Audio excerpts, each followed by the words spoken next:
We finally have the latest Disney animation movie out on Disney Plus, and it's a £20 access fee again.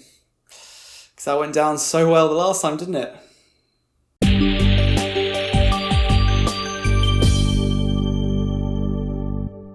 So yeah, Raya and the Last Dragon. This was a movie that, most like a lot of other movies, was slated to come out at the end of last year, but alas, thanks to a certain pandemic, it's been pushed back till today.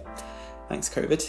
The story, as you probably guessed, centres around a girl called Raya, in a fictional world where dragons and humans used to live in harmony. Due to the appearance of these evil monsters, all the dragons had to sacrifice themselves in order to save humanity. We skip 500 years into the future where again the monsters are back, and it's up to Raya to find the last dragon in order to wipe out these monsters for good and to save humanity. Two things. Number one, this is a spoiler-free review. I don't want to take away the fun from any of you guys when you watch this. And number two, I've had a few people ask me whether this is a Disney Pixar movie or not.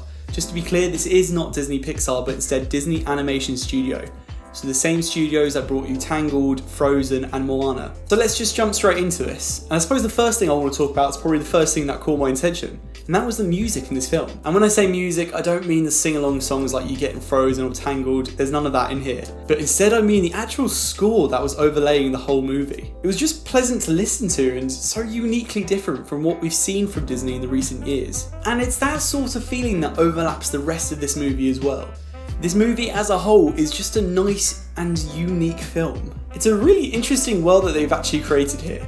Broken up in a less magical Avatar Last Airbender sort of way. Having the land be broken up into several different tribes, each area that we get to explore in this Indiana Jones-esque sort of story. A quest to search and collect these artifacts across the whole nation essentially. And it works really well here. Almost to the point where you're gutted that you don't get to appreciate these different areas more. The movie does well not to drag its feet, but as a result we get this whirlwind story which short hops you through these several different places, which are all fairly unique and interesting for the most part. Imagine watching Avatar The Last Airbender, but you only get to see 20 minutes of each nation before the movie wraps up and ends. And I'm really not trying to compare this to the live action remake of Avatar. What I'm more trying to say is that the world was great and I wanted to see more. But then from a film's perspective, I guess if it leaves its audience wanting to see more, then that's a sign of a decent win. The visuals are, as you might expect, just fantastic as usual. If you've seen any of their previous works, such as Moana, then you're not going to be surprised by this at all. And the characters, for the most part, they're not memorable, but they do well to service the story. This is actually one of those interesting films where the story itself is more interesting than the characters in it. But we do actually get a really great array of stars joining this film. Kelly Marie Tran voices the main heroine in this movie. She kind of had a sort of semi-part in Star Wars Episode 8, not really Episode 9 at all. And she unfairly got a lot of hate from fans on it. And I'm actually really glad to see that the backlash she got from the Star Wars movies didn't put her off doing future projects. We also get a couple of people from Crazy Rich Asians starring here as well.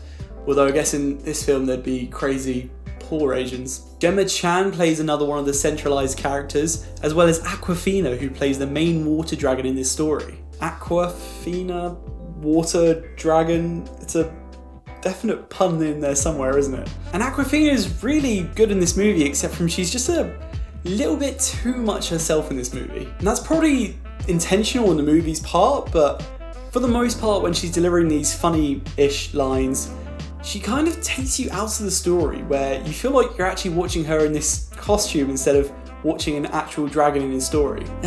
Yeah, I don't know, it's kind of hard to explain, but we also get Benedict Wong as well and he's really great. And then we get Alan Tudyk, who plays this armadillo dog creature thing, and I don't know if it's just Disney that wanted him to do all these weird animal parts. He played the chicken in Moana, then he's done Duke Weaselton, he did Iago in the Aladdin remake.